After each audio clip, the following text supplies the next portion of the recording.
సహచర మంత్రివర్గ సభ్యులు రాంప్రసాద్ రెడ్డి గారు, బీసీ జనార్దన్ రెడ్డి గారు,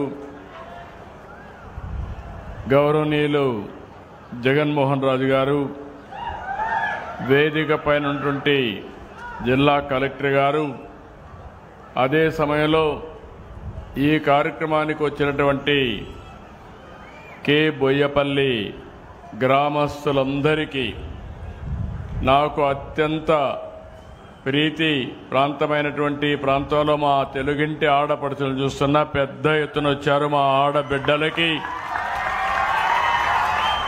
ఇంకో పక్కన పిల్లలు కూడా చాలా మంది వచ్చారు. వాళ్ళు కూడా పిల్లలను చూస్తే ఈరోజు మనం ఇచ్చినటువంటి తల్లికి వందనం పైన నాకు ధన్యవాదాలు చెప్పడానికి వచ్చారని చెప్పి ఆశిస్తున్నా. అలాంటి చిరంజీవులకి ఇంకో పక్కన సోదరులందరికీ యువత ఎప్పుడు కూడా సమాజానికి ఎంతో అవసరం. అలాంటి యువ సోదరులు చూస్తే నాకు ఒక ధైర్యం, తప్పకుండా తొందరలోనే 1 ఫ్యామిలీ 1 ఎంటర్‌ప్రెన్యూర్ మీ ద్వారానే సాధ్యం, అది సాధిస్తామని మరొకసారి యువతకంతా హామీ ఇస్తున్నా. ఈరోజే నేను రాజంపేటలో ఉన్నాను, కే బొయ్యపల్లిలో ఉన్నా. 30 సంవత్సరాల కంటే క్రితం ఇదే రోజున నేను ఆ రోజు ముఖ్యమంత్రిగా ప్రమాణ స్వీకారం చేశాను. అది తలుచుకున్నప్పుడు ఒక్కోసారి గర్వకారణం.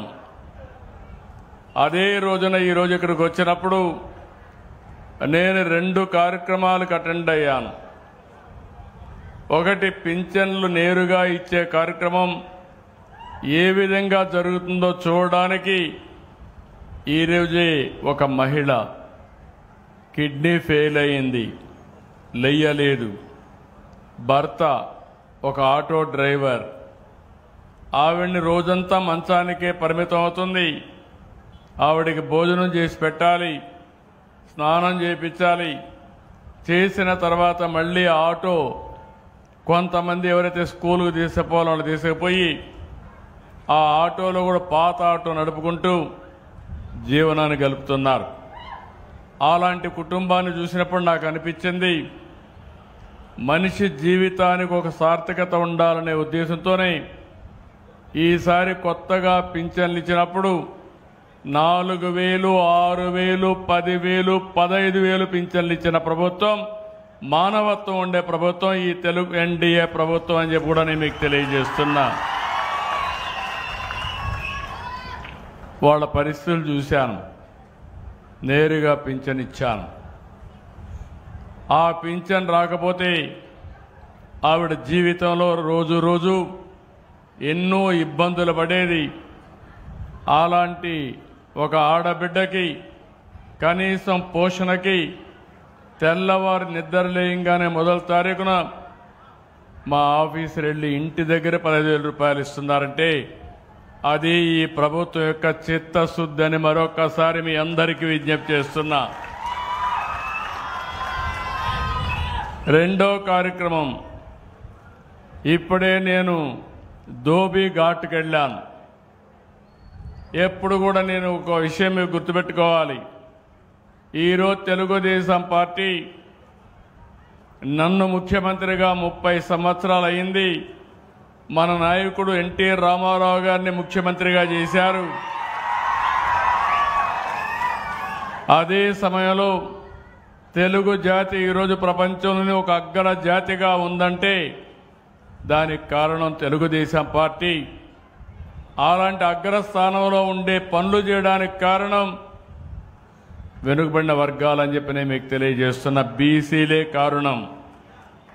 అందరూ అటు ఇటు మారుతారు కానీ బీసీలు మాత్రం ఎప్పుడూ తెలుగుదేశం పార్టీనే బలపరిచారు, ఓట్లేశారు, గౌరవించారు, గెలిపించారు.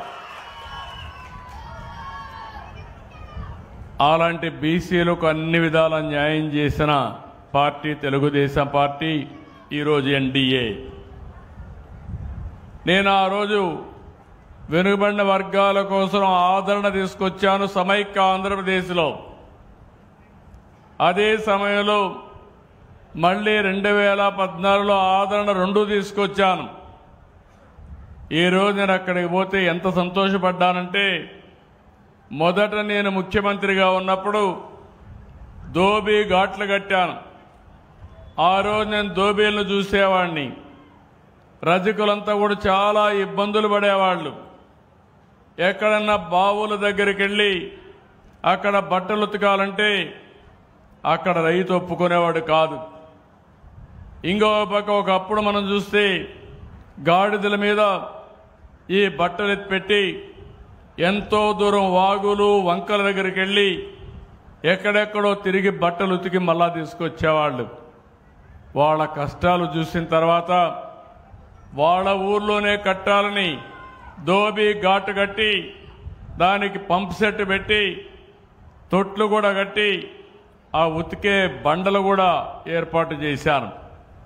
అది పోయినప్పుడు వాళ్ళు చెప్తే, మీరున్నప్పుడు 25 సంవత్సరాల కంటే ముందు కట్టారని వాళ్ళు చెప్పినప్పుడు నాకు ఎంత ఆనందం కలిగిందంటే వర్ణనాతీతం అని చెప్పి మరొకసారి మీ అందరికీ విజ్ఞప్తి చేస్తున్నా. అది కూడా ఈ రోజే చూడడం. అక్కడ ఒక రజకులైతే ఒక బండి పెట్టి ఇస్త్రీ చేస్తున్నారు. ఇస్త్రీ చేస్తా ఉంటే ఈ ఇస్త్రీ పెట్టి కూడా మీరే ఇచ్చారు, 2014లో ఇచ్చారని చెప్తే దానికంటే మించిన ఆనందం జీవితంలో ఏముంటుందో మీరే గుర్తుపెట్టుకోమని మిమ్మల్ని కోరుతున్నా. అది 40 సంవత్సరాల ప్రస్థానం. ఎంతో మందికి ఎన్నో విధాలుగా సహాయం చేశాం. ఈరోజు మీరు ఒక్కసారి చూస్తే ప్రతి నెల పింఛన్లు ఇవ్వాలని ఆ పింఛన్ల కార్యక్రమం పేదల సేవలో అనే పేరు పెట్టి నేను నేరుగా వచ్చి నేనివ్వడం, నేను కాకుండా నిద్రలేయంగానే 1,65,000 మంది అధికారులు పింఛన్లు ఇచ్చే కార్యక్రమానికి శ్రీకారం చుడుతున్నారు. 3 గంటల్లో ఇస్తున్నారు. అదే సమయంలో ఈరోజు రాష్ట్రం అంతా కూడా ఇది ఒక పండుగగా జరుగుతూ ఉంది. ఒకప్పుడు మీరు చూశారు, జీతాలు కూడా ఇవ్వలేని పరిస్థితి. ఈరోజు సుజావుగా జీతాలు ఇస్తున్నాం. అదే సమయంలో ఎన్ని ఇబ్బందులున్నా మొదలు తారీఖున పేదల సేవలో పింఛన్లు ఇచ్చే కార్యక్రమానికి శ్రీకారం చుట్టాం. ఈరోజు నేను ఒక్క విషయం మీరు గుర్తుపెట్టుకోవాలి. ఒక ఆంధ్ర రాష్ట్రంలో ఇచ్చే పింఛన్లు ఏ రాష్ట్రంలో కూడా ఇవ్వడం లేదు. మొదల తారీఖు వస్తే పేదల జీవితాల్లో పండుగ. అదే మరి నేరుగా డబ్బులు ఇవ్వడం. ఈ ఎన్టీఆర్ భరోసా సామాజిక పింఛన్లు అనేది నేను ఛాలెంజ్ చెప్తున్నా, దేశంలో ఎక్కడా ఇవ్వని విధంగా, ధనిక రాష్ట్రాలు ఇవ్వని విధంగా ఈరోజు ఎన్డీఏ ప్రభుత్వం ఇక్కడ ఇస్తున్నామంటే అది మాకు ఈ పేదల పట్లుండే అభిమానం, ప్రేమ అని మరొకసారి మీకు విజ్ఞప్తి చేస్తున్నా. ఈరోజు మీరు చూస్తే మామూలుగా అనేక రకాలైనటువంటి పింఛన్లు ఇస్తున్నాం.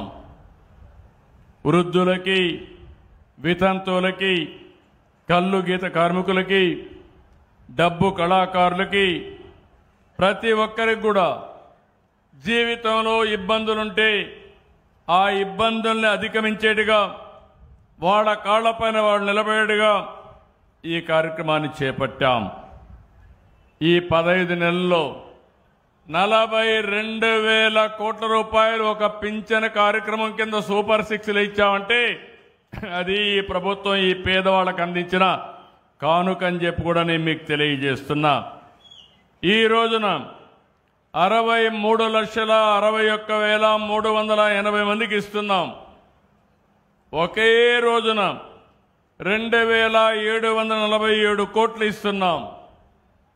నేను ఒకటే ఆలోచించాను, పింఛన్ అనేది దానం కాదు, ధర్మం కాదు, బాధ్యత. మీ గౌరవాన్ని పెంచే విధంగా మీ ఇంటికొచ్చి మీకు నేరుగా పింఛను అందించి మీకు కూడా గౌరవంగా అందించే విధంగా అధికార యంత్రాంగాన్ని తీర్చిదిద్దానని చెప్పి కూడా నేను మీకు తెలియజేస్తున్నా. మీ అందరికీ ఒకసారి గుర్తుపెట్టుకోవాలి, నేను సీఎం అయి 30 సంవత్సరాలు అయింది. ఈ పింఛను ప్రారంభమై 40 సంవత్సరాల పైన అయింది.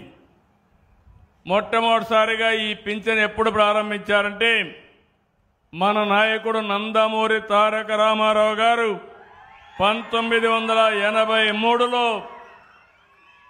30 రూపాయలతో ప్రారంభించాడు. మీరు కూడా ఒక విషయం గుర్తుపెట్టుకోవాలి, ఎప్పుడైనా మనం అన్నం తింటామంటే ఒకసారి తలుచుకుంటాం.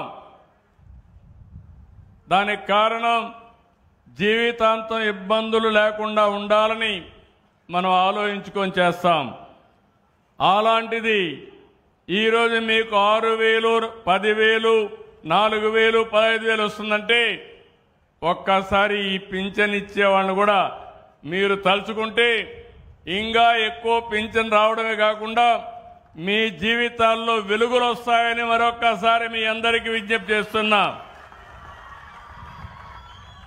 ఆ 30 రూపాయల్ని 95లో నేను ముఖ్యమంత్రి 30 సంవత్సరాల్లో ఆ రోజు మొదటిసారి ముఖ్యమంత్రి అయినప్పుడు 75 రూపాయలు చేశాను.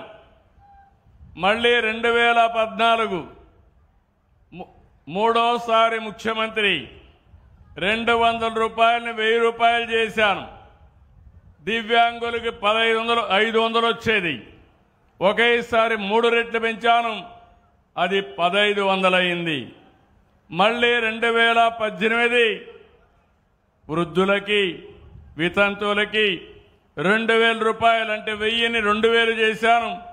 దివ్యాంగులకి 1500 3000 చేశాను. అంటే మీరు గుర్తుపెట్టుకోవాల్సింది 5 ఏళ్లలో 10 రెట్లు పెంచిన పార్టీ, దివ్యాంగులకు 12 రెట్లు పెంచిన పార్టీ తెలుగుదేశం పార్టీ. ఇది కాకుండా ఈరోజు మీరు ఒక్కసారి చూస్తే ఒకేసారి దివ్యాంగులకు ఇచ్చే పింఛనే కాకుండా ఇంకో పక్కన పెద్ద ఎత్తున 6 నెలల్లో దివ్యాంగులకైతే మొత్తం 5,500 రూపాయలు పెంచాం. పెంచిన పింఛను ఈరోజు మనం ఇస్తున్నాం. ఈరోజు నేను ఒక విషయం మీ అందరికీ విజ్ఞప్తి చేస్తున్నా. 8,10,10,182 మంది దివ్యాంగులకు పింఛన్లు ఇస్తున్నాం. ఇటీవల వైఎస్ఆర్ కాంగ్రెస్ పార్టీ వచ్చింది, వికలాంగుడు కానివాడికి పింఛను ఇస్తున్నారు. ఎవరైతే అసలు వికలాంగులు ఉన్నారో వాళ్ళకి ఇవ్వకుండా వీళ్ళ కార్యకర్తలకు పింఛన్లు ఇచ్చే పరిస్థితికి వచ్చారు. అవన్నీ చూస్తే నాకు అనిపించింది, అర్హులకి పింఛన్లు ఇవ్వాలి, అర్హులకు అందరికీ ప్రభుత్వం అండగా ఉండాలి.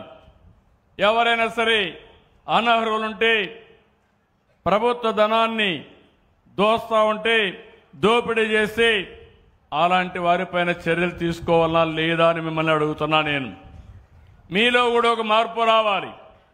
చెడును చెడుని చెప్పాలి, మంచిని మంచని చెప్పాలి. ఎప్పుడైతే ఆ ధైర్యం మీకు వస్తుందో, ఆ సామాజిక బాధ్యత మీకు వస్తుందో అప్పుడు మీ అందరికీ న్యాయం జరుగుతుంది. అదే నిజమైన రామరాజ్యం అని మరొకసారి మీ అందరికీ విజ్ఞప్తి చేస్తున్నా. రామరాజ్యం మనం విన్నాం, చరిత్రలో ఇప్పుడు కూడా వింటున్నాం.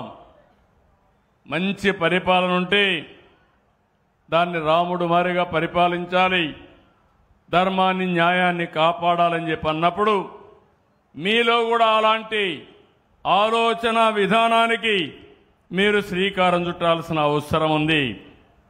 అందుకే నేను ఈరోజు మీ అందరికీ ఒకే ఒక విషయం చెప్తున్నాను. నేను మీకు అండగా ఉంటా. 30 ఏళ్ళు నన్ను చూశారు. ఎప్పుడన్నా నేను లీవ్ తీసుకున్నానా అని మిమ్మల్ని అడుగుతున్నా. ఎప్పుడన్నా సిక్ అయ్యానని అడుగుతున్నా. నిద్ర లేస్తే నిద్రపోయే వరకు మెషిన్ మారిగా పనిచేస్తున్నానా లేదా అని మిమ్మల్ని అడుగుతున్నా. అవును అంటే చేయలేదు చెప్పండి అవునని. నాకు ఎంతో పైన నేను కష్టపడాలి, నా ద్వారా ప్రభుత్వ యంత్రాంగాన్ని పనిచేయించాలి, అభివృద్ధి చేయాలి, ఆదాయం పెంచాలి, పెంచిన ఆదాయం మళ్ళీ మీకు సంక్షేమ కార్యక్రమాలు ఇవ్వాలి, మీ పిల్లల్ని బాగా చదివించాలి, ఉపాధి అవకాశాలు కల్పించాలి, మీ భవిష్యత్తు బాగుండాలని చెప్పి ఆలోచించాను. మొన్నటి వరకు వితంతువులకు పింఛన్లు ఇచ్చేవాళ్ళు కాదు, భర్త చనిపోతే పింఛన్ లేదు, ఎన్నో ఇబ్బందులు పడ్డారు. ఈరోజు నేను వచ్చిన తర్వాత ఒకటే చెప్పాను, భర్త చనిపోతే ఆ నెల నుంచి ఆయన భార్యకు పింఛనిచ్చే విధానం, వితంతు పింఛనిచ్చే విధానాన్ని తీసుకొచ్చామని చెప్పి కూడా నేను మీకు తెలియజేస్తున్నా. ఈ నెలలో మీరు చూస్తే 3,14,7,872 మందికి వితంతు పింఛన్లు కొత్తగా ఇచ్చాం. ఒకప్పుడు కానీ ఒక నెలలో కానీ తీసుకోకపోతే రెండో నెల ఎగ్గొట్టేవాళ్ళు. నేను ఇప్పుడు చెప్పాను, ఒక నెల పోతే నెక్స్ట్ మంత్ ఇస్తాం. ఇలాంటిది ఈ ఒక్క నెలలో 1,20,187 మందికి 101 కోట్లు మీకు ఇచ్చాను. అది మీ మీద ఉండే నాకు ప్రేమ.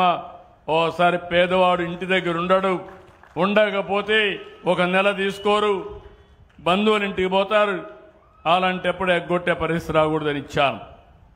రెండో నెల 2 నెలలు తీసుకోకపోయినా 3వ నెల మళ్ళా ఇచ్చాం.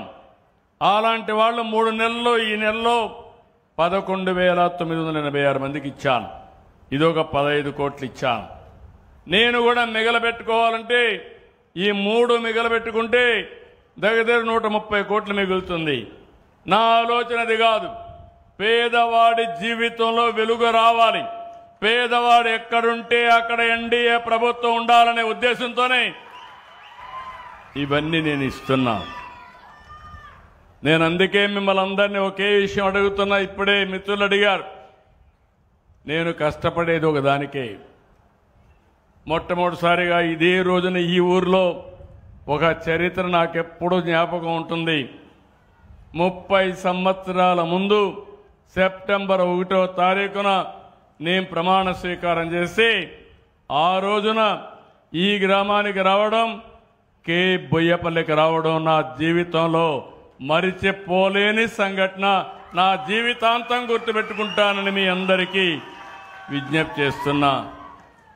30 ఏళ్ళు అయిన తర్వాత ఒడుగుదొడుగులు కూడా వచ్చాయి. మీరు కూడా గుర్తుపెట్టుకోవాలి, ఈరోజు 4వసారి సీఎం అయ్యాను. సమైక్య ఆంధ్రప్రదేశ్లో అందరికంటే ఎక్కువ సీఎంగా ఉన్న ఘనత నాకే దక్కింది. 3 సార్లు ప్రతిపక్ష నాయకుడిగా ఉన్నా. ఇంకో పక్క మీరు చూస్తే నేను ఒకటే ఆలోచించాను, నేను ముఖ్యమంత్రి అయినప్పటి నుంచి మీ జీవితాల్లో మార్పు రావాలి, అందరికీ న్యాయం చేయాలి.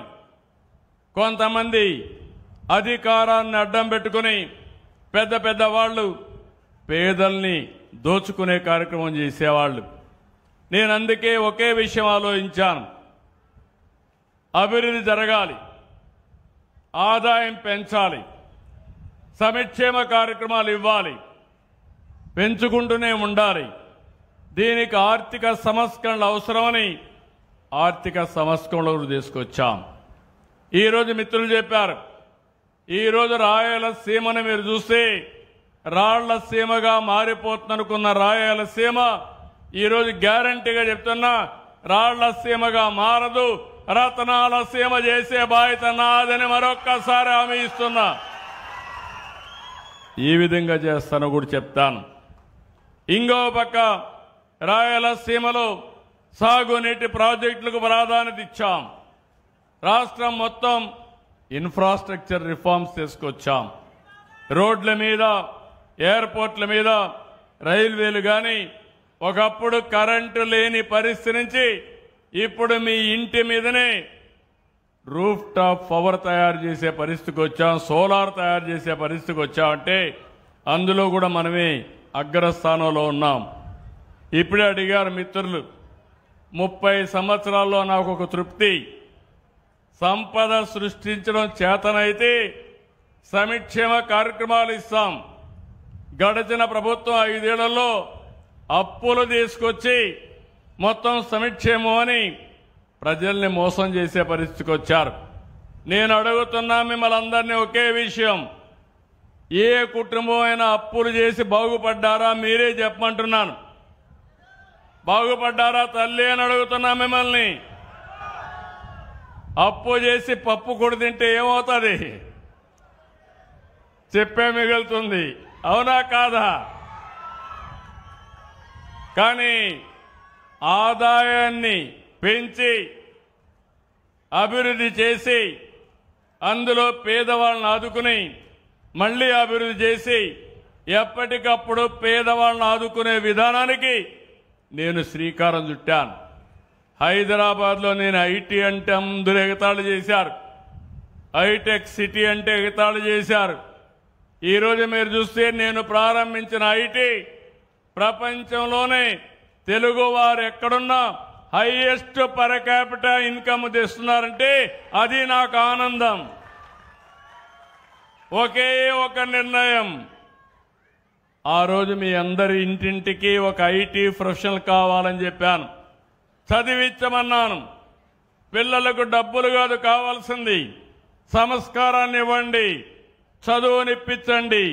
మీ పిల్లలు వందల వేల కోట్ల రూపాయలు సంపాదిస్తారని చెప్పాను.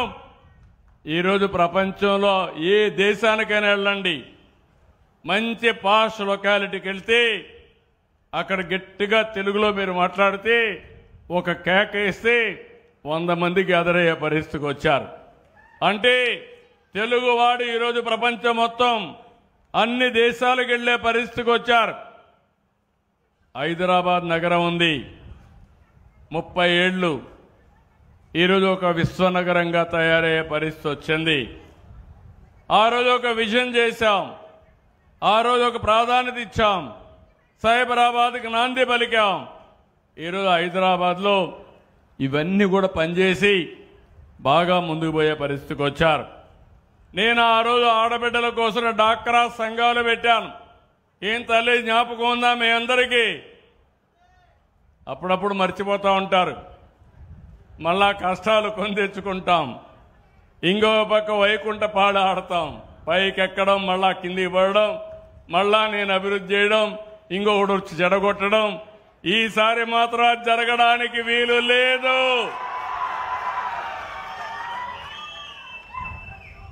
అదే మరి అప్పట్లోనే వెలుగు తీసుకొచ్చాను, పేదరిక నిర్మూలన కోసం వెలుగు తీసుకొచ్చాను.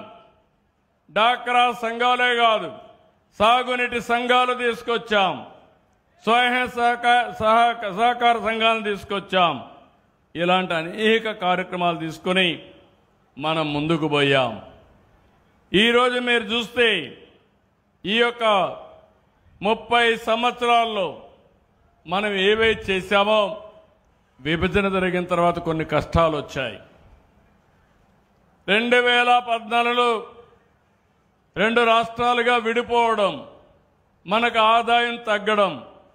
మళ్ళీ నేను ఆలోచించాను, నన్ను మీరు నమ్ముకున్నారు, పార్టీని మీరు నమ్ముకున్నారు, ఇన్ని సంవత్సరాలు గౌరవించారు, తిరిగి మీ రుణం తీర్చుకోవాలని 14-19లో దేశంలో ఎక్కడా జరగని అభివృద్ధి మన రాష్ట్రంలో చేశాం. అయితే 19లో మనం ఓడిపోయిన తర్వాత ఈరోజు 10 లక్షల కోట్ల రూపాయల అప్పులు, ఇంకో పక్క అభివృద్ధి మొత్తం ఆగిపోయింది, విధ్వంసం జరిగింది. కానీ నేను భయపడలేదు, మీరు భయపడ్డారు, కొంతమందిని భయపెట్టారు, మిమ్మల్ని కూడా భయపెట్టారు. నేను అడుగుతున్నా, 5 ఏళ్లు ఇండ్లలో కూర్చొని కనీసం నవ్వు ముఖం లేకుండా బాధపడ్డా, అవునా కాదా అని మిమ్మల్ని అడుగుతున్నా. ఈరోజు మీకు స్వేచ్ఛ వచ్చిందా లేదా అని అడుగుతున్నా. అవునంటే గట్టిగా చప్పట్లు కూడా చెప్పండి. ఫ్రీగా చెప్పగలుగుతున్నారు, అడగగలుగుతున్నారు. ఎమ్మెల్యేలు తప్పు చేసినా, మంత్రులు సరిగా రాకపోయినా, అధికార యంత్రాంగం పనిచేయకపోయినా నిలదీసే పరిస్థితికి వచ్చారంటే అది నేను ఇచ్చిన హక్కు అని చెప్పి మరొక్కసారి మీ అందరికీ తెలియజేస్తున్నా. అదే మీరు సాధించిన విజయం కూడా. అవునా కాదా అని మిమ్మల్ని అడుగుతున్నా. మొన్న ఎన్నికలు జరిగాయి. నేను పవన్ కళ్యాణ్ గారు ఇద్దరం కలిసి పోటీ చేయాలనుకున్నాం. బీజేపీ సపోర్ట్ చేశారు. నేను కూడా ఆలోచించాను, ఈ రాష్ట్రాన్ని పునర్నిర్మాణం చేయాలి, అందరి సహకారం అవసరమని ముందుకెళ్ళాం. మీరు కూడా విద్యత ప్రదర్శించారు. 94% స్ట్రైక్ రేట్. చరిత్రలో ఎప్పుడూ గెలవని గెలుపునిచ్చిన మీకు మరొకసారి అభినందనలు. ఆ గెలుపు ఈరోజు ఈ విజయాలకు దోహదం చేస్తా ఉంది. మీ సమస్యల పరిష్కారానికి ఉపయోగపడతా ఉంది. ఈ విషయం మీరు గుర్తుపెట్టుకోవాలి. ఈరోజు మీరు ఒకసారి చూస్తే నేను 2019లో విజన్ 2020 తీసుకొచ్చాను. ఈరోజు విజన్ 2047 తీసుకొచ్చాను. స్వర్ణాంధ్రప్రదేశ్ కోసం 2047కి నేను ఒకటే ఆలోచిస్తున్నాను. చాలా మంది మీరు అనిపిస్తుంది, ఆ రోజు నేను చెప్తే మీరు నమ్మలా, 30 ఏళ్ళు అయిపోయింది.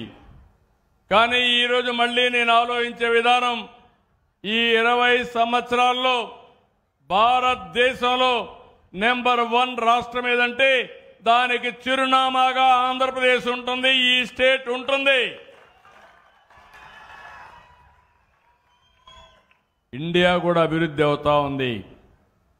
మన ప్రధానమంత్రి నరేంద్ర మోడీ గారు దేశాన్ని అభివృద్ధి చేయాలని అనేక సంస్కరణలకు నాంది పలుకుతున్నారు.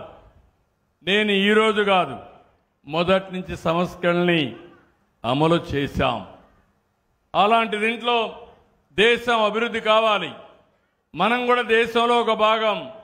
అలాంటి దేశం అభివృద్ధి అయినప్పుడు ఆ దేశ అభివృద్ధిలో కీలక పాత్ర మనం పోషించాల్సిన అవసరం ఉంది. ఈ విషయంలో మళ్ళీ మిమ్మల్ని అందరినీ అభినందిస్తున్నా. తెలుగుదేశం పార్టీకి అధికారం కట్టబెట్టారు. కొంతమంది అధికారం ఇస్తే సొంత పనుల కోసం ఉపయోగించుకున్నారు. కానీ తెలుగుదేశం పార్టీ మాత్రం ఎప్పుడూ ప్రజల కోసమే అధికారాన్ని ఉపయోగించాం తప్ప వేరే విషయం కాదని చెప్పి నేను మీకు తెలియజేస్తున్నా. ఆ రోజు ఎన్టీ రామారావు గారు ముఖ్యమంత్రిగా ఉంటే నేషనల్ ఫ్రంట్ ఏర్పాటు చేశాడు. నేను ముఖ్యమంత్రి అయిన తర్వాత యునైటెడ్ ఫ్రంట్ కానీ ఎన్డీఏ కానీ మనం కూడా భాగస్వాములై మన రాష్ట్రానికి ఉపయోగించుకున్నాం.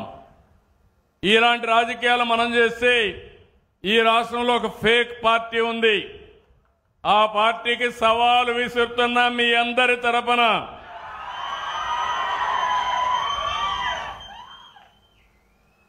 ఇప్పుడంతా కూడా బ్లూ మీడియా ఉంది. అవినీతితో ఒక పేపర్ పెట్టుకున్నారు, ఒక టీవీని పెట్టారు. అన్ని తప్పులే. మనం అవునంటే అడ్డంగా కాదంటారు. పేదవాడికి పింఛన్ ఇవ్వాలంటే నువ్వు చెప్పావు కాబట్టి ఇవ్వకూడదంటారు. మనం పోలవరం కడితే పోలవరాన్ని కూల్చేస్తారు.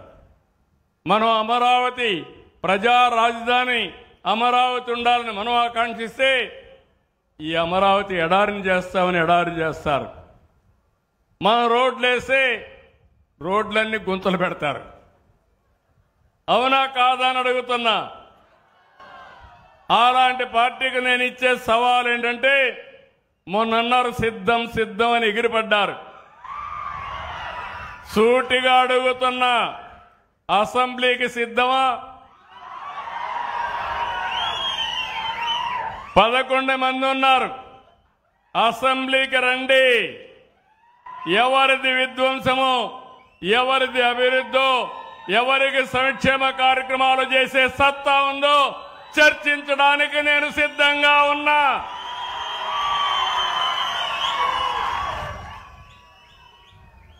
సూపర్ 6 మీద అవాకులు చవాకులు వాళ్తున్నారు. నేను అడుగుతున్నా, అసెంబ్లీకి రండి. ఎవరికి ఏ నిమిషంలో ఎక్కడిచ్చామో సమాధానం చెప్పే ధైర్యం, సత్తా ఈ ప్రభుత్వానికి ఉందని చెప్పి కూడా నేను మీకు తెలియజేస్తున్నా. సాగునీటి ప్రాజెక్టుల వరకు కడాన ప్రాజెక్టులు కడితే గ్రీసేయలేని పెద్ద మనుషులు ఇక్కడే అన్నమయ్య డ్యామ్ కొట్టుకోబోతే ఏమైంది తమ్ముళ్ళు అని మిమ్మల్ని అడుగుతున్నా. మళ్ళీ దాన్ని బాగు చేసే బాధ్యత ఎక్కడ కడితే బాగుంటుందో అక్కడే కట్టించే బాధ్యత ఈ ప్రభుత్వానిది. రాష్ట్రంలో పెట్టుబడులు కడాన నిన్న జరిగిన పులివెందల ఎన్నిక కూడా ఒంటిమిట్ట ఎన్నిక ఇక్కడ జరిగిన ఎన్నికను గురించి మాట్లాడడానికే సిద్ధం. అంతేకాదు బాబాయ్ గొడ్డలు వేటు కూడా చర్చించడానికి మనం సిద్ధంగా ఉన్నాం. ఇంకో పక్క ఒక దళిత లీడర్ని, డ్రైవర్ని డోర్ డెలివరీ చేసేదాన్ని కూడా మాట్లాడడానికి సిద్ధంగా ఉన్నాం. మీరందరూ గుర్తుపెట్టుకోవాలి, కోడి కత్తి డ్రామా, గులకరాయి డ్రామా మర్చిపోయారా తమ్ముళ్ళు? మీరు ఏమమ్మా ఆడబిడ్డలు మర్చిపోయారా మీరు అంటున్నా? నేను డ్రామా వేయలా. నా మీద 23 క్లేమోర్ మైన్స్ వెంకటేశ్వర స్వామి పాద పద్మాల దగ్గర జరిగితే నేను భయపడ్డానా తల్లి అని మిమ్మల్ని అడుగుతున్నా.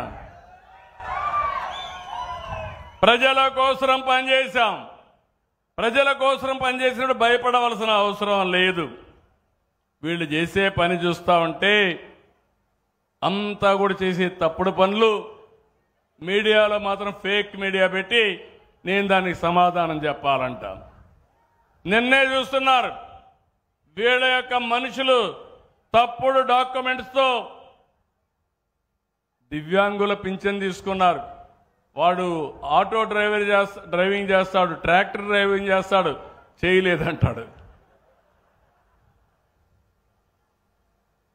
బాగా మాట్లాడతాడు.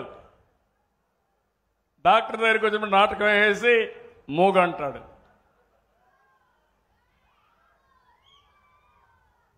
అలాంటి పార్టీ ఇది.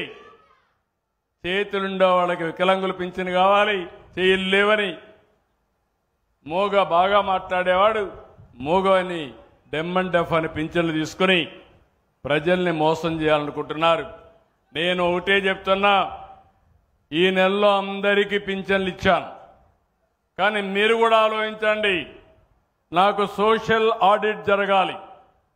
ప్రజల సమక్షంలోనే అనర్హులుంటే ఇతను అనర్హుడు, తీసుకోవడానికి అర్హత లేదని చెప్పే ధైర్యం మీ అందరికీ రావాలి.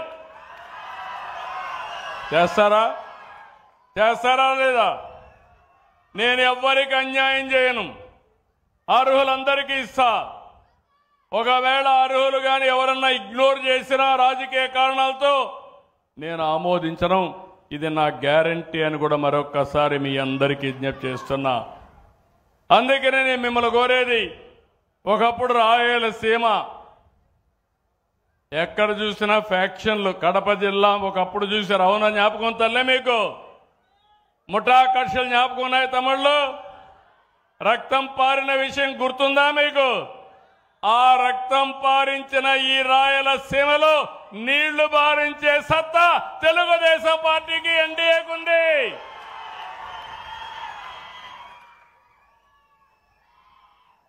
రాష్ట్రంలో కమ్యూనల్ వైలెన్స్ పెట్టుకొని మత విద్వేషాలు రెచ్చగొడితే దాన్ని తుదముట్టించిన పార్టీ తెలుగుదేశం. తీవ్రవాదుల సమస్య వచ్చి ఎక్కడికక్కడ సమస్యలు సృష్టిస్తే అవి కూడా కంట్రోల్ చేశాం. ఇంకో పక్క రాష్ట్రంలో రౌడీ అనేవాళ్ళు లేకుండా చేశాం. ఈరోజు నేను హామీ ఇస్తున్నా, మా ఆడబిడ్డల జోలుకి ఎవరైనా వచ్చి ఎక్కడైనా కానీ అఘాయిత్యాలు చేస్తే అదే మీకు చివరి రోజు. ఈ భూమి మీద మీరు ఉండడానికి అర్హత లేదని మరొక్కసారి హెచ్చరిస్తున్నా. ఏమమ్మా, మొదటి 5-6 నెలలు నాకు కూడా కష్టమైంది. చెప్పా, తాట తీస్తానని చెప్పా. ఇప్పుడిప్పుడు కొంచెం కొంచెం కంట్రోల్లోకి వస్తున్నారు. ఇంకా కూడా ఫేక్ వార్తలు పెట్టి మీరు చూశారు. ఎలాంటి వాళ్ళంటే ఒక సింగయ్య వాళ్ళ కారు కింద పడతాడు. నా పోలీసులే, పోలీసులు చూస్తూ ఉంటారు. వాడిని హాస్పిటల్కి తీసుకుపోరు. తీసుకుపోకపోతే తర్వాత పంపిస్తే మళ్ళా వాళ్ళని పిలిపించి మోసం చేసి అతన్ని వాళ్ళ వైఫ్ దగ్గర చెప్పిస్తారు. అంబులెన్స్ చంపేశారంట. అంబులెన్స్ వాళ్ళు ప్రాణం కాపాడడానికి హాస్పిటల్ తీసుకుపోతే అంబులెన్స్ లో కావాలని చంపేశారని నీచంగా మాట్లాడితే వీళ్ళని ఏమనాలని అర్థం చేసుకోమని మిమ్మల్ని కోరుతున్నా. ఇంకో పక్కన రైతులకు న్యాయం చేసిన పార్టీ తెలుగుదేశం పార్టీ, అవునా కాదా అని మిమ్మల్ని అడుగుతున్నా. అలాంటి పార్టీ మామిడికాయల రైతులకు రేట్లు తగ్గితే నేను 8 రూపాయలు 4 రూపాయలు కేజీకి సబ్సిడీ ఇస్తే అక్కడికి పోయి మామిడికాయలు తీసుకొచ్చి బలవంతంగా రోడ్డు మీద వేసి తొక్కిచ్చే పరిస్థితికి వచ్చారు. ఇలాంటి సంఘటనలు చాలా చూస్తున్నాను. ఇంకో పక్క కూడా ఒకే హామీ ఇస్తున్నా. 30 సంవత్సరాలు ముఖ్యమంత్రిగా నన్ను చూశారు. 95లో మీరు చూశారు. ఎవరైనా సరే తోక తిప్పితే తోక కట్ చేయడం తప్ప ఏమాత్రం కూడా వెనకడిగేసిన సందర్భం కాదు. ఈరోజు మా ఆడబిడ్డల మీద సోషల్ మీడియాలో పెడుతున్నారు, క్యారెక్టర్ అసాసినేషన్ చేస్తున్నారు. ఒకటే చెప్తున్నా, గుర్తుపెట్టుకోండి, సోషల్ మీడియాలో పెడితే తప్పించుకోవచ్చు అనుకుంటారు కానీ మీరు తప్పించుకోలేరు. చట్టం ముందర మిమ్మల్ని నిలబెట్టడమే కాదు, మా ఆడబిడ్డలకు రక్షణ ఇస్తానని మరొక్కసారి హెచ్చరిస్తున్నానని చెప్పి కూడా తెలియజేస్తున్నా. ఇంకొక పక్క ఇక్కడికి వచ్చినప్పుడు రాయలసీమ నేను ముందే చెప్పాను, నీళ్లు తీసుకొస్తా. నిన్నే కుప్పానికి తీసుకెళ్ళాం. ఈ రాబోయే సంవత్సరం అంద్రి నీవా చిత్తూరు వరకు వెళ్తుంది. మదనపల్లి నుంచి రాయిచోటుకు వస్తుంది, వాయిల్పాడుకు వస్తుంది, పీలేరుకు వస్తుంది. అక్కడి నుంచి చిత్తూరు వరకు తీసుకెళ్తాం. అదే సమయంలో రాబోయే సంవత్సరం నగరి, గాలేరు, కడప వరకు వస్తుంది. ఆ తర్వాత రాజంపేట తీసుకొస్తా. 3 ఏళ్లలో కోడూరుకు కూడా తీసుకెళ్తామని మీ అందరికీ హామీ ఇస్తున్నా. ఇదే కాదు, సాగునీరు ఇస్తాం, పరిశ్రమలు వస్తాయి, పెట్టుబడులు వస్తాయి, ఉద్యోగాలు వస్తాయి. డ్రిప్ ఇరిగేషన్ అయితే 90% సబ్సిడీ ఇస్తున్నాం. రాయలసీమలో ఇప్పుడు కూడా నేను చూస్తే రాజంపేటలో కూడా వ్యవసాయం తగ్గింది, హార్టికల్చర్ పెరిగింది, డైరీ పెరిగింది. అదే మాదిరిగా లైవ్ స్టాక్ కూడా బాగా పెరిగే పరిస్థితికి వచ్చింది. ఈరోజు రాయలసీమలో రోడ్లన్నీ బ్రహ్మాండంగా వచ్చాయి. ఇక్కడ ఆటోమొబైల్ వస్తుంది. ఒక కియా మోటార్ అనంతపూర్లో వస్తే, కరూరు జిల్లాలో వస్తే, అనంతపూర్ జిల్లా ఈరోజు రూపురేఖలే మారిపోయే పరిస్థితికి వచ్చింది. అలాంటి దీనికి మనం శ్రీకారం చుట్టాం. రాబోయే రోజు రాయలసీమలో ఎలక్ట్రానిక్స్ కానీ, స్పేస్ కానీ, ఏరోస్పేస్ కానీ, డిఫెన్స్ కానీ, డ్రోన్ రంగాల్లో వినూత్నమైన మార్పులు, పెట్టుబడులు తీసుకొస్తామని చెప్పి కూడా నేను మీకు తెలియజేస్తున్నా. ఈరోజు ఇక్కడ మీరు చూసినప్పుడు నేను ఎన్నోసార్లు చెప్పాను, రాయలసీమలో ఒకప్పుడు రాయలేలిన సీమ ఇది, రతనాల సీమ ఇది. తర్వాత పాలకులంతా కూడా రాళ్ల సీమ చేశారు, ఆశ వదిలిపెట్టారు. మొట్టమొదటిసారిగా ఈ రాయలసీమని కాపాడాలని ఆలోచించిన వ్యక్తి, నీళ్లు ఇవ్వాలని ఆలోచించిన వ్యక్తి, ఇవ్వచ్చని దారి చూపిన నాయకుడు నందమూరి తారక రామారావు గారని చెప్పి నేను మీకు తెలియజేస్తున్నా. అక్కడి నుంచి ప్రారంభమైంది. ఈరోజు నేను వచ్చిన తర్వాత అన్ని ప్రాజెక్టుల్ని ముందుకు తీసుకుపోతున్నాం. ఈసారి జూలైలోనే నీళ్లు ఇచ్చాం. అన్ని రిజర్వాయర్లకు నీళ్లు పెట్టాం. ఇప్పటికే 85% రిజర్వాయర్లన్నీ పూర్తయినాయి. ఇంకో పక్క రాయలసీమని రతనాల సీమగా తయారు చేయడానికి ఇండియాలోనే కాదు ప్రపంచంలోనే ఒక హార్టికల్చర్ హబ్ తయారు చేయడానికి ముందుకు పోతున్నాం. ఇవన్నీ వస్తే ఈ రాయలసీమలో కరువు అనే మాట ఉండదు, నీళ్లు పుష్కలంగా వస్తాయి. అందుకే ఇంకొకటి ఆలోచించాను.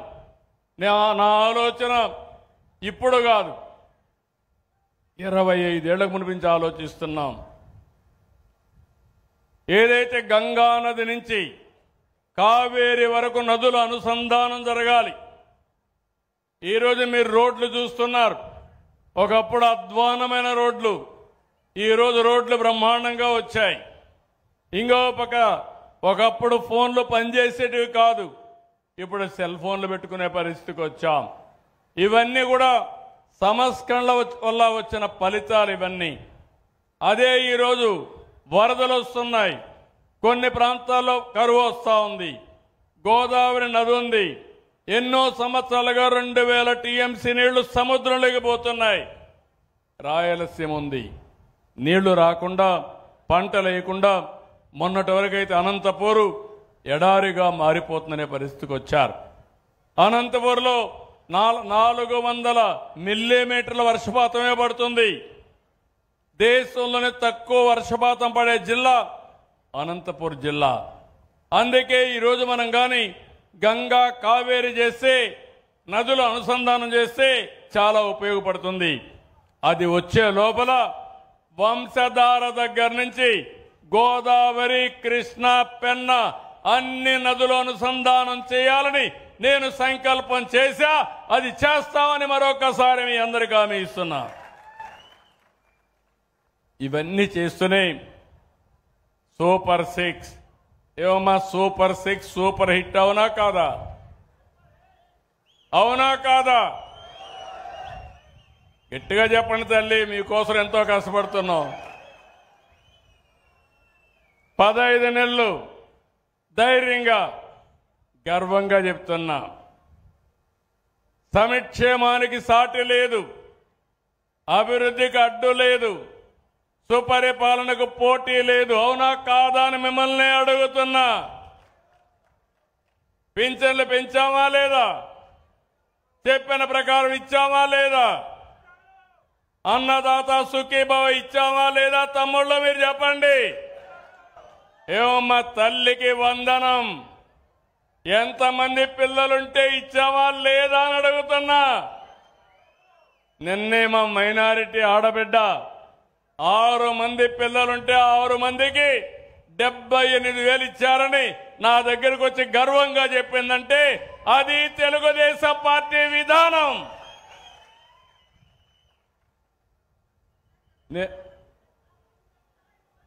ఏమా నలుగురమ్మా, 4 ఆడబిడ్డలు మా తల్లికి 60,000 అంటే 8,000 తగ్గించి 52,000 ఇచ్చాం. అవునా తల్లి? 52,000 ఇచ్చాం మా ఆడబిడ్డకి. గట్టిగా చెప్పండి కూడా చెప్పండి. ఇచ్చిన వాళ్ళు 10 మందికి చెప్పాలి. చెప్పినప్పుడు 10 మంది 100 మంది అవుతారు. నిన్న కూడా నేను అడుగుతున్నా, దేశంలో ఒక సర్వే చేసి రాష్ట్రంలో నాకు 4వ ప్లేస్ ఇచ్చారు, దేశంలో 3వ ప్లేస్ ఇచ్చారు ముఖ్యమంత్రుల్లో పాపులారిటీ కింద. ఎందుకు మొదటి స్థానం చెప్పలేకపోయారని మిమ్మల్ని అడుగుతున్నా. నేను నా బలగం మీరే. మీరు నన్ను ఆశీర్వదించండి, కొండనైనా సరే బద్దలు చేసే శక్తి మాకు వస్తుంది. కష్టపడతాం, సంపద సృష్టిస్తాం, పెంచిన సంపద తిరిగి మళ్ళా మీకే పంచుతానని కూడా మరొకసారి హామీ ఇస్తున్నా. ఇది నిరంతరం మనం చేసుకోవాల్సిన అవసరం ఉంది. అన్నా క్యాంటీన్లు పెట్టామా లేదా? ఏమ్మా, దీపం ఇచ్చామా లేదా? దీపం పెట్టామా లేదా? మీకు ఎవరిచ్చారు దీపం? మొదట నేనే కదా. మళ్ళీ ఇప్పుడు 3 సిలిండర్లు వస్తున్నాయా లేదా మీకు? అన్నింటికంటే ముఖ్యంగా మా ఆడబిడ్డలు స్త్రీశక్తి జల్సగా ఆర్టీసీ బస్ ఎక్కితే ఎవరిని అడిగే పని లేకుండా ఎక్కడికి పోవాలన్నా పోయి ఇంటికి వచ్చే పరిస్థితి. అవునా కాదా? మీరు అవసరమైతే తల్లి దగ్గరికి పోవాలంటే మీరు పోయి చూసి రావచ్చు, మీ కూతురు దగ్గరికి పోవాలంటే తల్లులు చూడొచ్చు, పెద్దవాళ్ళందరూ కొంచెం కావాలి తిరగాలంటే రాష్ట్రం మొత్తం ఒక 20 రోజులు ప్రోగ్రాం పెట్టుకొని అన్ని పుణ్యక్షేత్రాలు తిరిగి అదే సమయంలో అన్నా క్యాంటీన్లో దేవాలయాల్లో భోజనం కూడా పెడుతున్నాం. అవునా కాదా? 21 దేవాలయాల్లో అన్నదానం కూడా ప్రవేశపెట్టి అన్నదానాన్ని కూడా పెట్టాం. నేను రాబోయే రోజుల్లో మా ఆడబిడ్డలు స్త్రీ శక్తి ఏంటో ప్రపంచానికి చూపిస్తాను. 1,00,000 మంది ఒక సంవత్సరంలో లక్షాధికారులను చేసే బాధ్యత, పారిశ్రామికవేత్తలుగా చేసే బాధ్యత నాది. ఈ కార్యక్రమానికి నాంది పలికాం. ఇలాంటివన్నీ చేసు మీ అందరిని నేను ఒకటే చెప్తున్నా, ఒక కార్యక్రమం కాదు, ఇలాంటి కార్యక్రమాలన్నీ చేస్తా. ఇప్పుడే ఇక్కడ జగన్మోహన్ రెడ్డి గారు చెప్పారు, ఈ యొక్క నియోజకవర్గం రాజంపేట మంచి నియోజకవర్గం, కొన్ని కారణాల వల్ల మీరు మాకు ఓట్లు వేయలా.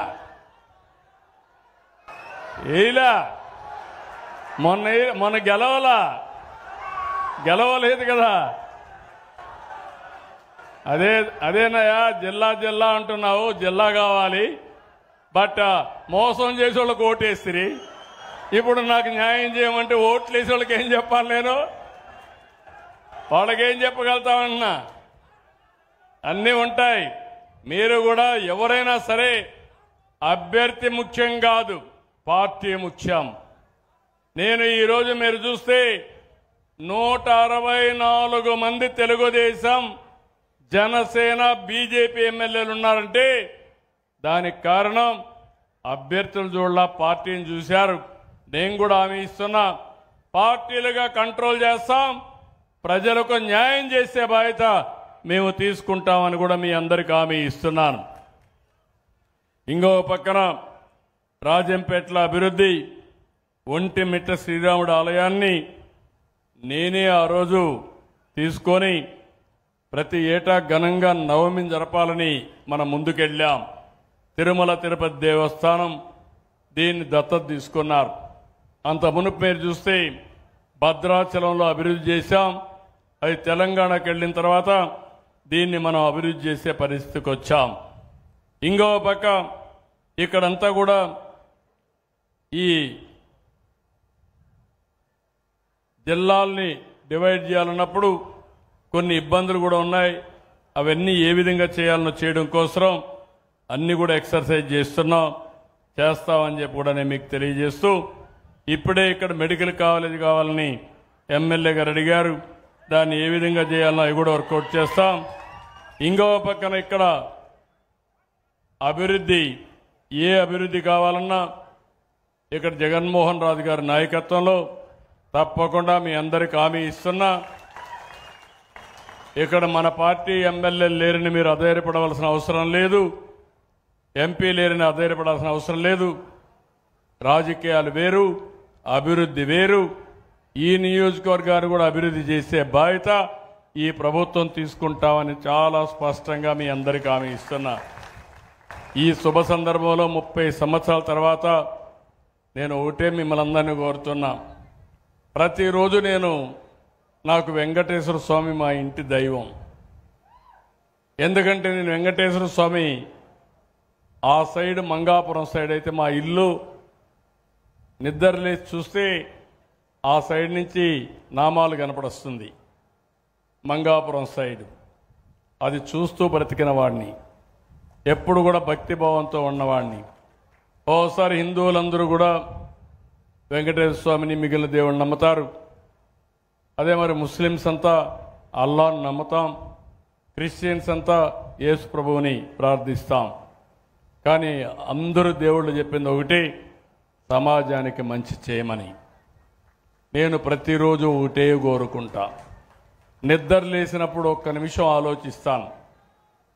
రెడీ అయిన తర్వాత పూజ రూమ్లోకి వెళ్ళి మనమందరం స్వర్గం విన్నాం. విన్నారా? నరకం విన్నారు. అంటే ఏంటి? మంచి చేస్తే స్వర్గానికి పోతారు, పునర్జన్మ ఉండదు. అవునా కాదా?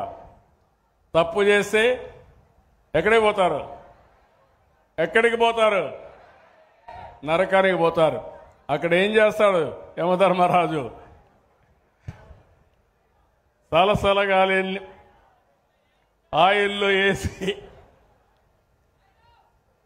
కాల్చే పరిస్థితులు. అవునా కాదా? అంటే మీకు అన్ని మతాల్లో ఇవి ఉన్నాయి. అయితే నేను మిమ్మల్ని కోరేదంటే, స్వర్గం అంటే మనందరం ఆలోచించేది ఆనందంగా ఉంటాం, సమస్యలు తక్కువ ఉంటాయని. నేను అదే కోరుకుంటా దేవుణ్ణి. ఆ స్వర్గంలో దేవతలు ఉంటారంటారు. దేవేంద్రుడు రాజధాని అమరావతి, ప్రజా రాజధాని మా అమరావతి. మా ప్రజలకు కూడా ఇబ్బందులు లేకుండా చేసే వ్యవస్థ కోసం నన్ను ఆశీర్వదించమని భగవంతుడిని కోరతానని చెప్పి కూడా నేను మీకు తెలియజేస్తున్నా. అందుకే మీరందరూ చూస్తే ఈరోజు మీకు సంక్షేమాన్ని ఇస్తున్నాం, అభివృద్ధి చేస్తున్నాం. అదే మాదిరిగా ఆర్టీసీ బస్సుల్లో ఉచితంగా ప్రయాణ సౌకర్యం ఏర్పాటు చేస్తున్నాం. ఇది కాకుండా మీరు ఒకసారి చూస్తే కొత్తగా మీరు ఏ ఆఫీసుకు పోయే పని లేకుండా 700 సర్వీసులు ఆన్లైన్లో పెట్టి వాట్సాప్ గవర్నెన్స్లో మీకు ఇస్తున్నా.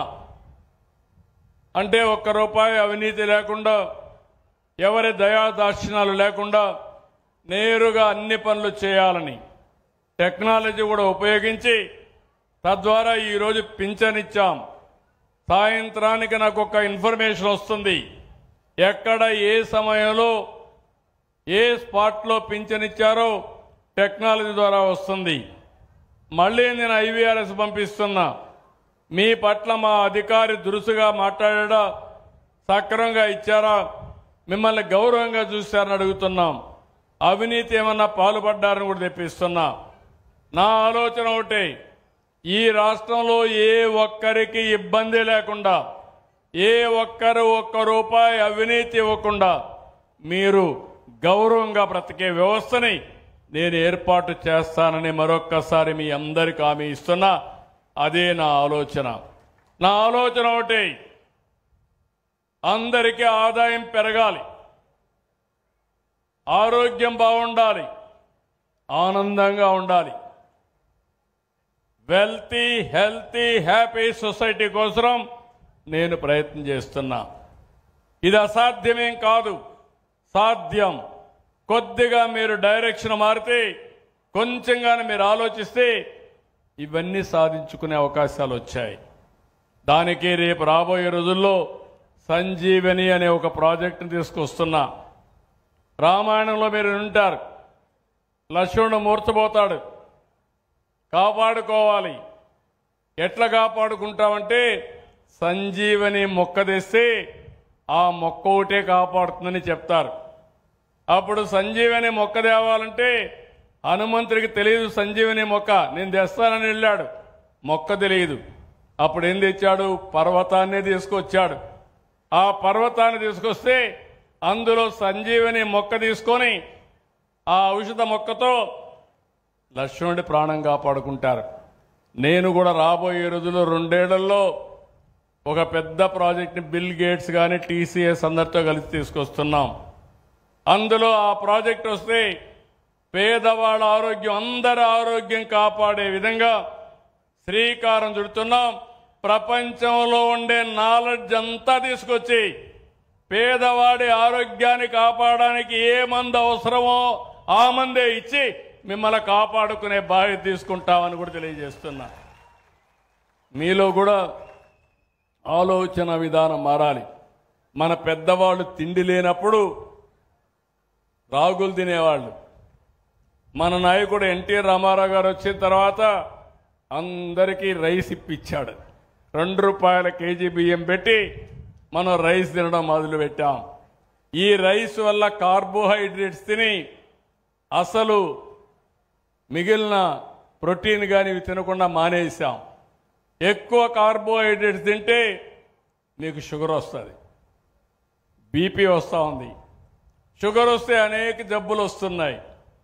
కొంతమంది ఎక్కువ తాగి లేనిపోని సమస్యలు తెచ్చుకొని వాళ్ళు నాశనమై కుటుంబాన్ని నాశనం అయిపోయే పరిస్థితి వస్తూ ఉంది. ఇవన్నీ కూడా నేను ఒకటే ఆలోచిస్తున్నాను. భవిష్యత్తులో ఈ రాష్ట్రంలో మీ అందరూ ఆరోగ్యంగా ఉండాలంటే నేను తీసుకొచ్చే ఈ ప్రాజెక్టు ద్వారా ప్రివెంటివ్ హెల్త్కి, రియల్ టైం మానిటరింగ్కి, ఎవరికైనా ఇబ్బంది వస్తే ప్రపంచ మేధావులు ఎవరైతే మంచి డాక్టర్ల ద్వారా డైరెక్షన్ తీసుకొని మీ ఆరోగ్యాన్ని కాపాడే బాధ్యత కూడా తీసుకుంటామని చెప్పి నేను మీకు తెలియజేస్తున్నా. ఇది ఒక వినూత్నమైన ప్రాజెక్టు. ఈరోజు సాధ్యమవుతుందంటే ఒకటే గుర్తుపెట్టుకోండి, దీనికి కారణం టెక్నాలజీ.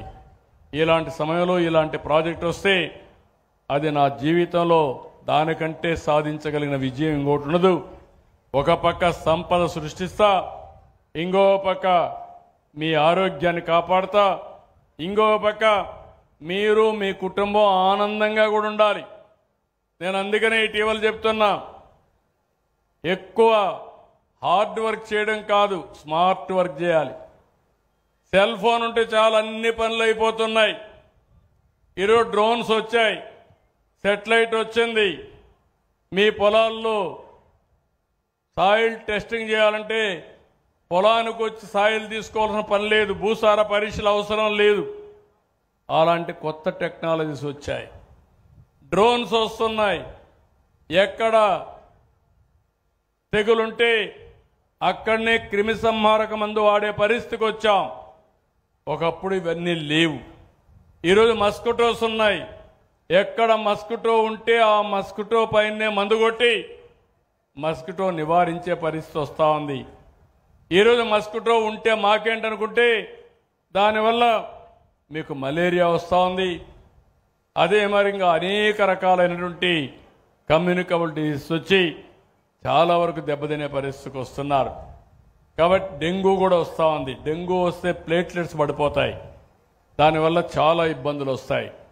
లక్షలు ఖర్చు పెట్టుకునే పరిస్థితికి వస్తున్నారు. ఇవన్నీ చేస్తూనే నా ఎఫర్ట్ అంతా చేస్తూ ఒక పక్క ఇంకో పక్క P4 అన్నాను. ఈ విషయం కూడా మీరు గుర్తుపెట్టుకోవాలి. P3 అనేది పబ్లిక్ ప్రైవేట్ పార్ట్నర్షిప్తో రోడ్లు వేస్తున్నాం.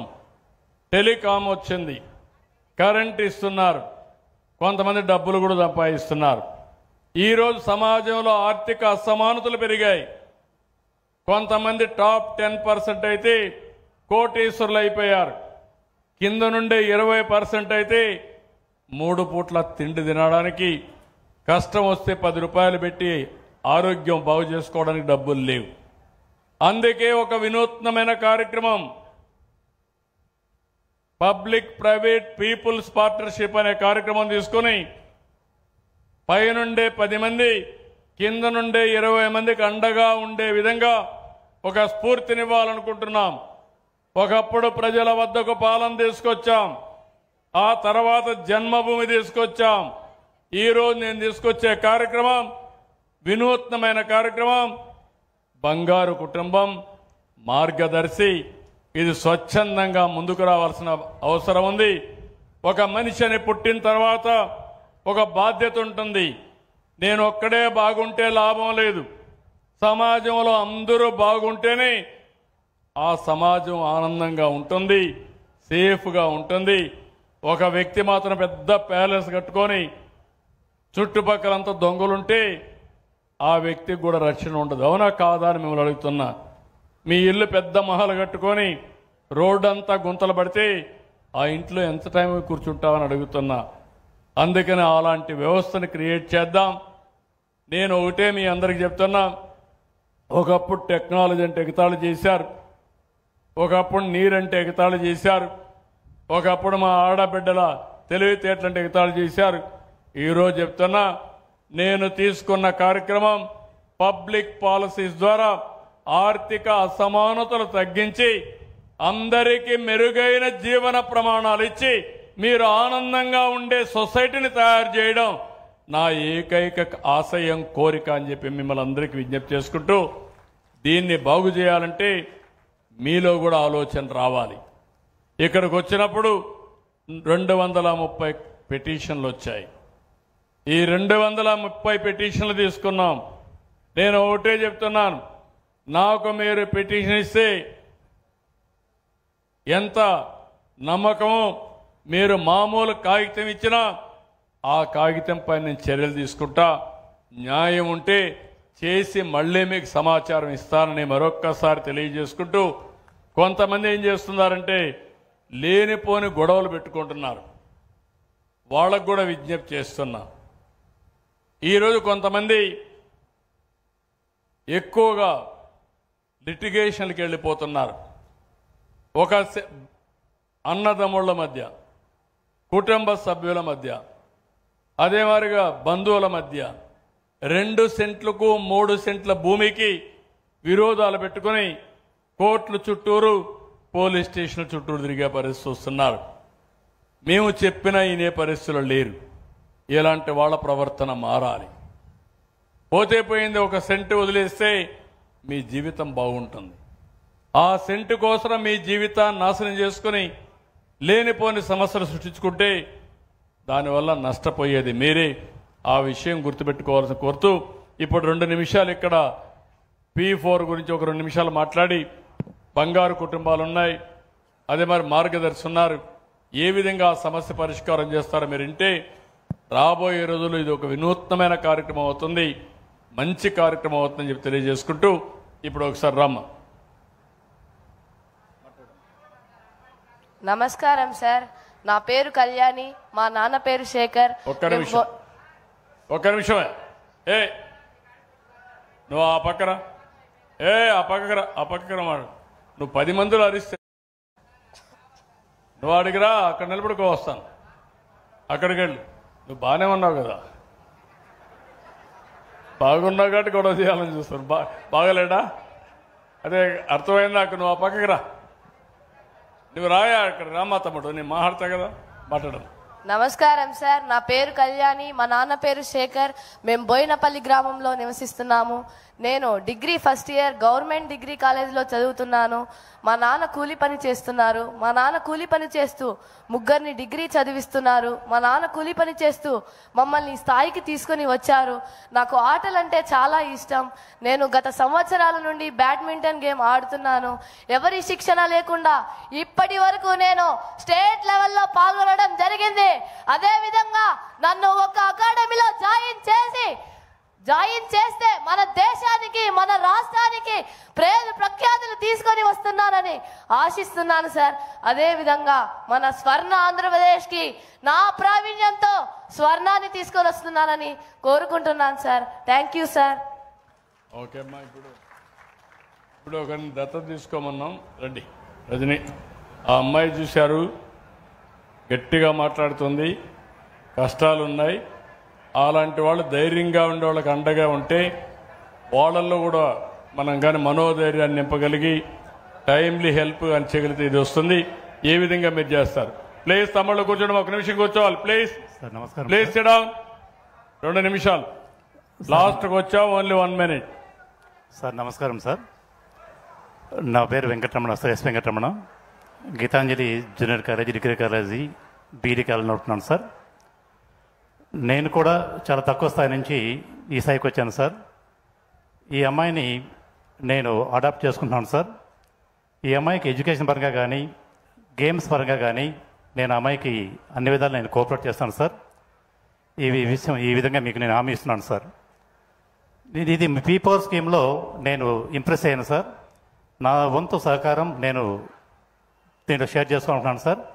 ఈ P4 స్కీమ్లో పేదరికం అనేది నిర్మూలించడానికి మీరు కంకణం కట్టున్నారు సార్. మీ యొక్క ఈ కార్యక్రమంలో నా వంతు నేను కూడా షేర్ చేసుకోవాలనుకున్నాను. ఈ అవకాశం కల్పించినటువంటి మీకు, ఈ ప్రభుత్వానికి నా వందనాలు sir. Thank you sir. Thank you. మీ పేరు ఏంటి? నా పేరు సంభవ వెంకటరమణ సార్. సంభవ వెంకటరమణ గారు ఇంత మునుపు కూడా అడాప్ట్ చేసుకున్నారు. ఆయన చేసే మంచి పనిని నేను అభినందిస్తున్నా. మీరు కూడా గట్టిగా చప్పట్లు కొట్టి ఆశీర్వదించండి. సమాజంలో ఇంకా మంచి బ్రతికుంది. ఈ మంచిని మనం నిలబెట్టుకోవాలి. ఈరోజు సమాజంలో చాలామంది పైకి వస్తున్నారు, డబ్బులు వస్తున్నాయి. కానీ ఆ డబ్బులు తిరిగి కొంత భాగంగానే ఇలాంటి వాళ్ళ కోసం మనం ఖర్చు పెడితే దానివల్ల భగవంతుడు ఇంకా మనకు ఎక్కువ ఆదాయం ఇచ్చే పరిస్థితి వస్తాడు. ఈ విషయం కూడా గుర్తుపెట్టుకోవాలి. అందుకే ఆ అమ్మాయి ఉద్దేశం బాగా చదువుకోవాలి, అదే మరి స్పోర్ట్స్లో కూడా బాగా రాణించాలని కోరుకుంది. తప్పకుండా ఆయన అన్ని విధాలా సహకరిస్తాడు. మళ్ళీ మనం చూస్తాం ఇలాంటి కొన్ని వందల సక్సెస్ స్టోరీస్ రాబోయే రోజుల్లో ఈ రాష్ట్రంలో ఉంటాయి. అవన్నీ నేను మాట్లాడిస్తానని చెప్తూ రజనీకి అన్ని విధాల మంచి జరగాలని మనస్ఫూర్తిగా ఆకాంక్షిస్తున్నా. ఆశీర్వదించండి మీరు కూడా. Thank you sir. సార్ మీకు వందనాలు సార్. నా పేరు ఏసమ్మ సార్. మాట్లాడమ్మా, దగ్గర పెట్టుకో. నా పేరు ఏసమ్మ. మీకు వందనాలు సార్. మా కుటుంబం పేద కుటుంబం సార్. నా భర్తకు 4,000 పింఛన్ వస్తుంది. నలుగురు పిల్లోళ్ళు, 2 పెద్దోళ్ళం సార్. నా పెద్ద కొడుకు చనిపోయినాడు, యాక్సిడెంట్ అయి చనిపోయినాడు సార్. నా కోడలు బిడ్డలు 2 మగ బిడ్డలు, చిన్న నేదర బిడ్డలు సార్. నా కళ్ళ చూపు తక్కువ. నేను పోయి బోగులు వ్యాపారం చేయాలా, 200-300 సంపాదిస్తే మాకు పోటు సరిపోతుంది. పక్కన అప్పులు సార్, బాకీలు పడిపోయినా. బిడ్డ చనిపోయి దినవరాలకి చాలా నష్టమైపోయినాం సార్. మీరు ఏదో ఆదుకుంటే నా కోడలకు కొంచెం అంగడి ఏదన్నా చూపిస్తే ఆ బిడ్డను సాక్కొని మీ పరంగా పైకి వస్తాం సార్. మీ దయధర్మంతంగా. ఎంతమంది పిల్లలమ్మా? నాకు 4 సార్. నా పెద్ద కొడుకు చనిపోయాడు సార్. ఇంకా 3 ఏం చేస్తారమ్మా? ఆడపాప పెళ్ళి అయిపోయింది, ఇంకో పాప చదువుకుంటుంది. ఏం చదువుకుంటారమ్మా? 6వ తరగతి సార్. 6వ తరగతి పాప. బాబు గాడు ఉన్నాడు సార్. బాబు ఏం చదువుకుంటాడు? సాలి చేసినాడు సార్. చదువు వదిలేసాడు సార్. పెద్ద కొడుకు చనిపోయినాక చదువు వదిలేసి. యాక్చువల్గా వాళ్ళ పరిస్థితి చాలా దారుణంగా. మీరు చెప్పండి, మీ పేరేంటి? నమస్కారం, నా పేరు ఉద్దండం సుబ్రహ్మణ్యం సార్. ఈ తాళపాక నివాసినే సార్. ఈ తాళపాక గ్రామంలో ఉండే క్లస్టర్ విలేజ్లో ఉండే ఈమెకు చాలా దయనీయ పరిస్థితిలో ఉంది సార్. ఈమె ఒక్కటే అందరినీ పోషించాల్సి ఉంటుంది సార్. వాళ్ళ భర్త కూడా అనారోగ్యంలో ఉన్నారు సార్. కాబట్టి వాళ్ళకు ప్రస్తుతానికి ఈమె చిక్కెంటికలు అనే వ్యాపారం చేస్తుంది సార్. 200 రూపాయలు రోజుకు వస్తుంది, అంతకంటే ఎక్కువ రాదు సార్. దానివల్ల వాళ్ళు ఏమీ చేయలేరు సార్. మనం ఇచ్చే పెన్షన్తో బతుకుతున్నారు సార్. వీళ్ళ కోసమని వీళ్ళ కోడలు ఉంది సార్, చనిపోయిన భర్త వాళ్ళ అబ్బాయి వాళ్ళు. ఆ అమ్మాయి ఒక కోరిక అడిగింది సార్. ఒక తోపుడు బండి తీసుకొని ఒక సిల్వర్ పాత్రలో అమ్ముకుంటాను, నాకు అవకాశం కల్పించండి అన్నారు సార్. అది నేను చేస్తానని మీ సభాముఖంగా మీకు హామీ ఇస్తున్నాను సార్. ఆ తర్వాత వాళ్ళ పిల్లలను చదువుల కోసం కూడా స్కూల్స్ పంపించడము, తర్వాత ఈ అబ్బాయి మానుకున్నాడు కదా స్కూల్, దాని అబ్బాయిని చేర్పించి మళ్ళీ చదువు చేర్పించడానికి నేను ఎన్ని రోజులు అయింది మానుకొని? 2 నెలలు. ఈ సంవత్సరం మళ్ళీ ఎన్నో తరగతమా? బాబు చదువులేదు సార్. కాదు, చనిపోయిన అబ్బాయి కాకుండా ఇంకొక అబ్బాయి ఏం చదువుతున్నాడు? 6వ తరగతి. 6వ తరగతి నిలిచిపోయాడు. ఓకే. చూపించి వాళ్ళ స్కిల్ ఏదన్నా ఉంటే చూసి అబ్బాయికి ఏదన్నా కూడా చేయడానికి స్కిల్ కాకుండా అబ్బాయిని మళ్ళా అబ్బాయిని స్కూల్లో చేర్పించడం. Okay sir. ఒక అమ్మాయికి పెళ్లి వెళ్ళిపోయింది. చిన్న పిల్లలు ఉన్నారు సార్, చనిపోయిన అమ్మాయికి చిన్న పిల్లలు సార్. వాళ్ళు ఇంకా చిన్న చదువుకునే స్టేజ్ కూడా రాలేదు. వాళ్ళకి చదివించే బాధ్యత కూడా నేనే తీసుకుంటాను. మొత్తం కుటుంబాన్ని అంతా తీసుకొని వాళ్ళ ఏ విధంగా ఆదాయం పెంచాలి, స్కిల్ డెవలప్మెంట్ చేయాలి, పిల్లలకు చదువు నేర్పించాలి, అన్ని కూడా చేసి ఒక కుటుంబంలో భవిష్యత్తులో ఒక 15 ఏళ్ల తర్వాత ఒక బంగారు కుటుంబం మార్గదర్శి అయ్యేడుగా మీరు తయారు చేయాలి. తప్పనిసరిగా సార్. తయారు చేయగలుగుతారా? తప్పనిసరిగా. నేనేం అడుగుతున్నానంటే, ఈరోజు వాళ్ళు వేరే వాళ్ళపైన ఆధారపడ్డారు. ఆ తల్లికి తెలియదు. ఆ పిల్లలు 2 ఇప్పుడు ఉన్నారు, చదువుకునేందుకు సిద్ధంగా ఉన్నారు. 6వ తరగతి 7వ తరగతి నిలిచిపోయాడు, మధ్యలో నిలిచిపోయాడు అబ్బాయి అమ్మాయి. పెద్ద కొడుకు భార్యకి 2 కొడుకులు చిన్న పిల్లలు ఉన్నారు. ఈ నలుగురిని చదివించే బాధ్యత నేను కూడా 15,000 రూపాయలు ఇస్తున్నాను తల్లికి వందనం కింద. అది కాకుండా వీళ్ళ బాగా చదివిస్తే వాళ్ళు ప్రయోజకులు అవుతారు. ఈ నలుగురిలో ఒక్కరైనా మార్గదర్శి అయ్యి 10 మంది బంగారు కుటుంబాలను పైకి తీసుకురాగలిగితే దానికంటే మించిన ఆనందం నాకు ఉండదు. అది తయారు చేసే బాధ్యత మిత్రులు సుబ్రహ్మణ్యం గారికి అప్పచెప్తున్నా. సుబ్రహ్మణ్యం గారు చేస్తారు. నేను కూడా మానిటర్ చేస్తా. నమ్మకమే కదా? తప్పనిసరిగా చేస్తాను సార్. సభాముఖంగా అందరికీ చెప్తున్నాను సార్. యా, సుబ్రహ్మణ్యం గారు ఇక్కడ తాటిపాక గ్రామం ఇక్కడే ఉంటాడు కాబట్టి ఆయన కూడా సమాజం కోసం పనిచేస్తున్నారు. గట్టిగా చప్పట్లు కొట్టి ఇలాంటి కుటుంబాలు చాలా ఉన్నాయి, సహాయం కోసం ఎదురు చూస్తున్నారు. ఎవరూ సహాయం చేయకపోతే వాళ్ళ కష్టం పైనే ఈ తల్లి భర్తని చూసుకుంటూ పిల్లల్ని చూసుకుంటూ ఆ 4,000 రూపాయలతో ఒక 200 రూపాయలు రోజు సంపాదించి కుటుంబాన్ని మొత్తం పోషిస్తా ఉందంటే ఒక ఆదర్శవంతమైన మహిళ. ఆ మహిళను అభినందించాల్సిన బాధ్యత మనందరిపైన ఉంది. గట్టిగా చప్పట్లు కొట్టి అండగా ఉంటామని సహకరిస్తామని ఆశీర్వదించండి. Thank you. ఇది బంగారు కుటుంబం యొక్క విషయం, మార్గదర్శకుల యొక్క ఉదాత్తత. వారిద్దరిని కూడా అభినందిస్తున్నా. ఇది నాకు మనసుకు దగ్గరుండే కార్యక్రమం. ఎవరైనా సరే ఈ ప్రభుత్వాన్ని ప్రేమించేవాళ్ళైనా, నన్ను ప్రేమించేవాళ్ళైనా, సమాజం హితం కోరేవాళ్ళు ఉంటే అలాంటి వారందరూ మీకు తోచిన విధంగా మీ దగ్గరుండే వాళ్ళకి సహాయం చేసే విధంగా ముందుకెళ్ళండి. అప్పుడే నిజమైనటువంటి రామరాజ్యం వస్తుంది. ఆ రామరాజ్యంలో మనకి ఇబ్బందులు ఉండవని మరొక్కసారి తెలియజేసుకుంటూ, ఈరోజు నేను వచ్చినప్పుడు కూడా మిమ్మల్ని చూస్తున్నా, చెప్పినప్పుడు బ్రహ్మాండంగా వింటున్నారు. నేను సంక్షేమం ఇస్తానంటే గట్టిగా చప్పట్లు కొడుతున్నారు. పని చేయమంటే మాత్రం గమ్మన సైలెంట్గా ఉంటున్నారు. అదే మరి ఎవరన్నా అర్హులు కాని వాళ్ళు ఉంటే నిలదీయమంటే మాత్రం గమ్మున ఉంటున్నారు, నాకెందుకు వచ్చిందని.